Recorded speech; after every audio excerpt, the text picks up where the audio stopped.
Wala na po sa taong nakaupo. Nagtubang patakan ng bigas namin ay puno. Ang init ng bahay namin ay pinagtagpit ng sinero sa gabi. Sobrang init na tumutunog ng yelo na di kayang bilis upang init na pinakulong kami sa loob. Kakaroon na ulit ng hiling. Bakit ang nakakatawain na nagtama sa estero na nagsisisi ko sila sa umaga yung iba nyo. Ang aking hindi na may kayaman ng sa kaldero na nagagamit kapag ang ating ama ay sumendo. Kulang pa rin, kulang ako yun na sinas 50 pesos sa magamit ko ng asyahin. Di ko alam ko talagang maraming harang mo. Pataas ka ng bago rin at bubulag-bulagan lang ako kayo. Dahil sa kami ng pera nyo, wala doktor na makapagpapagin mo na kayo kaya.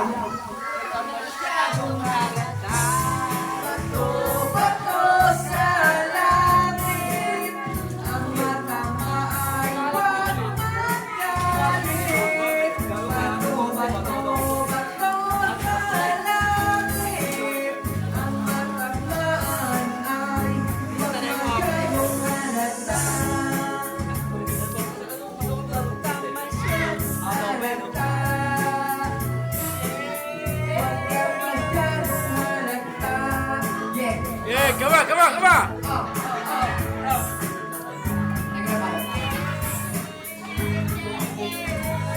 Ano na hindi bumaga, hindi mo nakala. Siya pala ay nalunong palaba. Naka-change na hindi mo alam kung bakit ba na ay nagkakaganyan. Umaga na balik. Hindi ka nagkakalit.